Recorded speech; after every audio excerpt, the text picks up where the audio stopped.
really hoping that this is straight and focused and I'm not askew. We shall see how I get on. But hi friends, welcome back. If you are new here, I am Amelia. We are a homeschooling family of 5 living off 1 income in the UK. On my channel I show you how I have done that for the last few years with our budget and our income grossly fluctuating all over the place. For the month of May, like you might have seen in my previous video, I'm sharing with you 5 tips in all different manners. In this video, I'm going to tell you my 5 biggest tips to stop living paycheck to paycheck and become better with your finances and be able to be in a place where you can save and invest and not live paycheck to paycheck or even go into debt. If you would like to see any of my other videos like this in my series, I will make a playlist on my channel. My first tip for you is to make a realistic budget. If you are always living paycheck to paycheck and going into debt, then you need to make a realistic budget.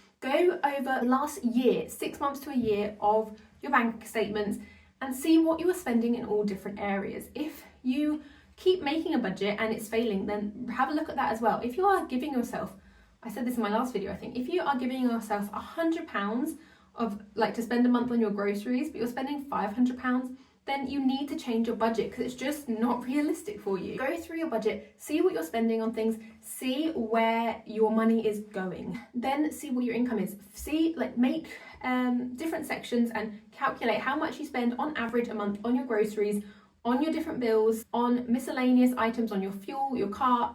Do the workout and figure out the average of what you're spending. Call around all of the different places where you get your bills from, see if they can give you a better rate or switch to a cheaper provider, like your internet, your gas and electric, try and get that cheaper. Cancel subscriptions that you do not need, and you don't need 10 different subscriptions. If you are set on keeping some, then I would highly encourage you to just have one at a time and you rotate it. Once you've watched everything you wanted to on that one streaming platform, then cancel that and start with another one. But you don't need 10 at once. Go through how much you're spending on groceries, takeaways, and see what the average is. And if you work out your average on all of these and it's still way more than what you're making, then this is when you need to know that lifestyle changes need to happen. Each month go, I'm only going to spend £100 on groceries, but you end up going to get £200-300 worth of takeaways, then there is a lifestyle shift that needs to happen, and the only way that's going to happen is by you making the decision to do that.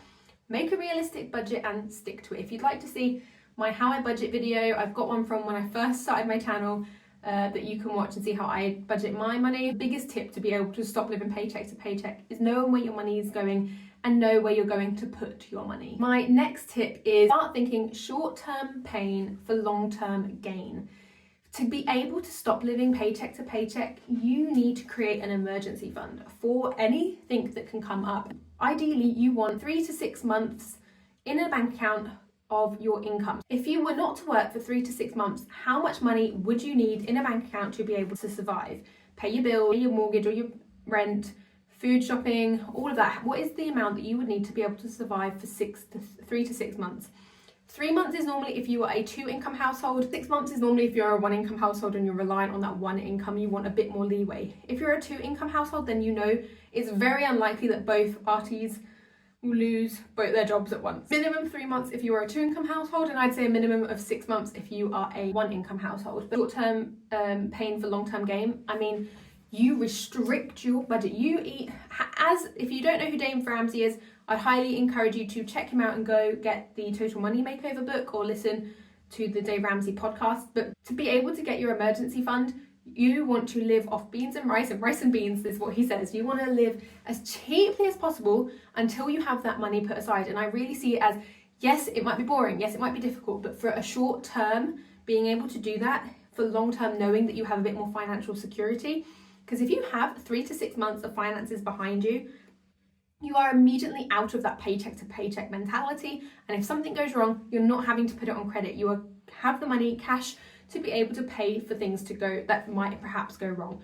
Me and my husband have our emergency fund. If the roof caved in tomorrow, we know without going into any debt, we could fix it and it would be fine. Which leads me to my third point is you need to have a strong why. You have to be able to change your mindset. If you have been living paycheck to paycheck, you want to be able to stop living paycheck to paycheck but still live the same life you've been living, it's not going to happen unless you extremely increase your income, but even so, most people's income, like lifestyle creep, goes with their income. You might think that's a solution, but it won't be long term. You need to change your mindset. You need to have a strong why. If you're going out every weekend to the pub, drinking, spending 100, 200 pounds each week, then you're not going to be able to stop living paycheck to paycheck unless you stop that, unless you cull what you're spending your money on and changing how you view money.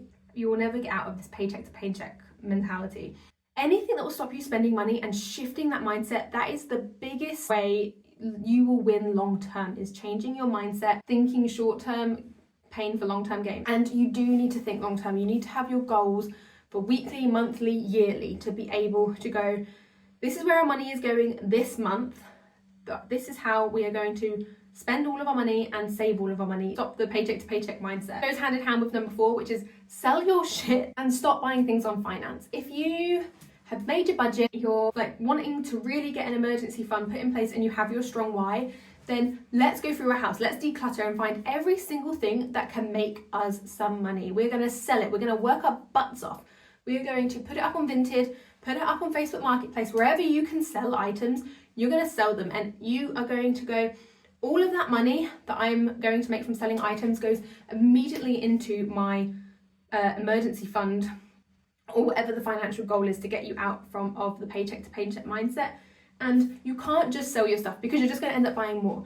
The mindset has to change, and once you start selling your things, you need to also stop buying pointless things and buying things on finance. This is a huge one. If you are someone who goes, oh, I can afford the monthly payments. So annoyingly, the camera just cut out and I lost the whole other side of that video. I was talking about selling your shit and stop buying things on finance. If you are someone who buys everything on finance, whether it's cars, shopping, you put things on credit cards, this needs to stop. Just because you can afford the monthly payments doesn't mean you can afford the item. And this is a huge mindset shift that you need to change to get out of that paycheck to paycheck mentality. If you see something that's £1,000 and you want to buy it, if you do not have that £1,000 in your bank account or your pocket, then you can't afford it. Just because it can be £50 a month doesn't mean you can afford that, because all of those monthly payments are what are killing your finances each month and the ways that you are living paycheck to paycheck. And people say, how do you buy a car without going into debt? Like, you have to buy a car on finance. And this is not true. We have never bought a car on finance, and I never intend to. Back when my husband got a new job a few years ago, before that he had a company card, and when he changed, he didn't get a company car anymore. So what we did was we had saved up £2,000, bought a 10-year-old 107 Peugeot that had done 80,000 miles. It was not flashy, it was not a fancy car, but it did the job that we needed it to do. He actually kept that for, I think, 3 or 4 years perhaps, and then we actually sold it and we didn't lose any money on it. We managed to shop around and we got a really good deal from someone. We tend to not buy from garages, we buy secondhand cars from Auto Trader, which is a risk, but we've done this every time, and honestly, it's always paid off for us personally. You have to get a feel for the people you're buying from, but you can normally tell when you know you're getting a good deal on a car. Stop buying things on finance, free up that monthly payment each month where you can put into an emergency fund, save it away, invest.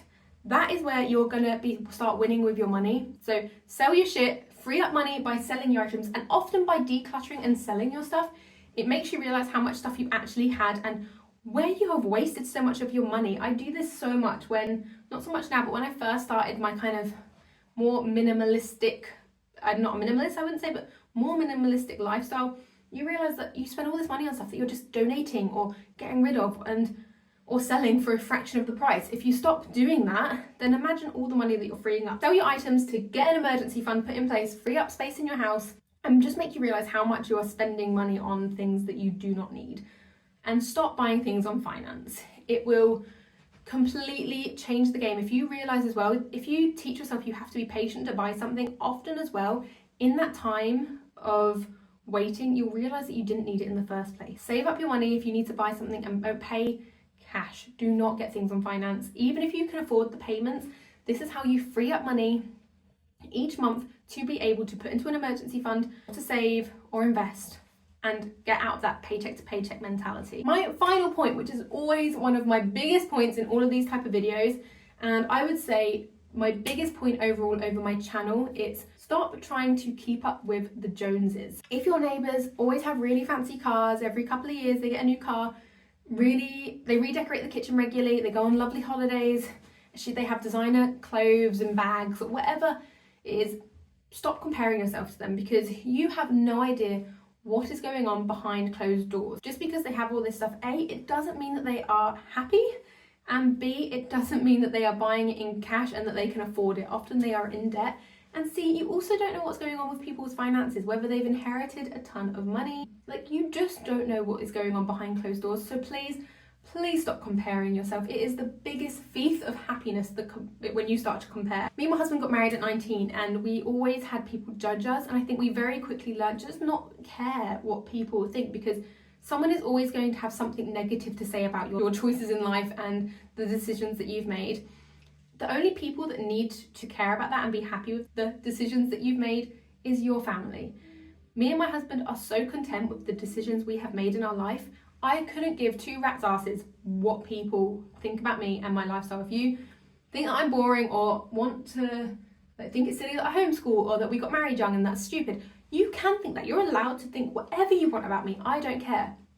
But I'm not going to lose sleep on someone else's opinion of me. And that is the biggest gift you can have, is get rid of the ties to other people's opinion and become free from what people think. As soon as you have that heart shift and change, and the mentality changes to just caring about you and your household and how you feel, that's what's important. And I was blessed to an extent with being raised in a family that was very, very materialistic and that also went bankrupt.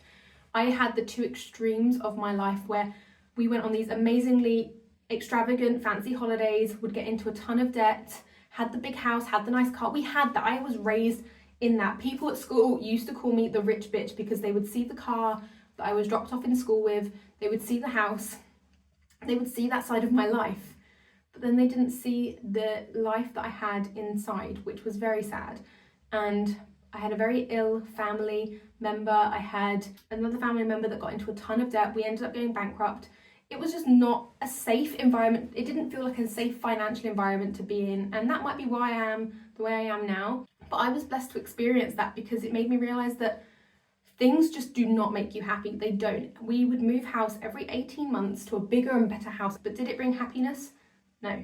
If anything, it probably brought a lot more, for me at least as a child, hatred. People got jealous of me. I lost friends because they would come to my house and see I had this amazing house and they'd be jealous and they'd stop wanting to be friends with me. Or people would only want to be friends with me because they saw the things that we had.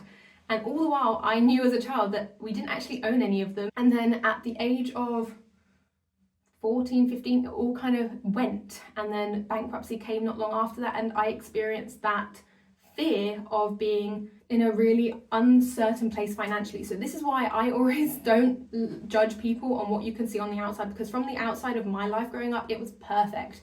We had Mercedes on the drives, we had Lexuses on the drives, we had a big six bedroom house, but none of it was ours. And I don't know if I've ever shared that actually on this channel. And then I went and got married at 19. I ran away, got married at 19, and the peace that I felt in mine and my husband's home, where we were in control from day one. We were earning pennies, but we were in control of it. We knew that we never wanted to get into debt, and we never allowed that to happen. We were always very, very cautious. And I think my upbringing had a huge thing to do with that, because I never wanted to experience that fear, that dread, and that kind of sadness that I experienced growing up. Whereas my husband had the opposite upbringing. He was raised by very, very, very frugal parents, but he didn't realize, like, he just thought he had a very standard home and upbringing. It was a normal 4-bedroom house for him and his family, like their family of 5. Mum stayed at home, his dad worked, but he then found out the year after we got married that his dad had worked his butt off saving up money and actually managed to save up a deposit for a house for each of their children. And my husband was like, where was this coming from? Like, they used to darn their socks to fix them, and they would, my husband was 6'4", but he would get his dad's hand-me-downs, but his dad was only like 5'9", 5'10". So we had the polar opposites. My family technically had nothing but looked like we had everything. His family looked like they didn't have much, but had so much because his dad was so smart with his money. And yeah, it just made us, we had the two opposite, and I think that's why we've kind of found this middle ground of living. And anyway, I went on a tangent, but stop keeping up with the Joneses, please. It will do you a world of good. These are my 5 tips on how to stop living paycheck to paycheck. I have got videos on how we budget if you'd like to on my channel. And stay tuned, because the next video that comes up should be my 5 tips on ways to save money with your groceries. And I recently had a video come up on how I fed my family of 5 for under £40 for a week. If you want to see how I did that, go check that out, and I will see you on my next video. Bye friends.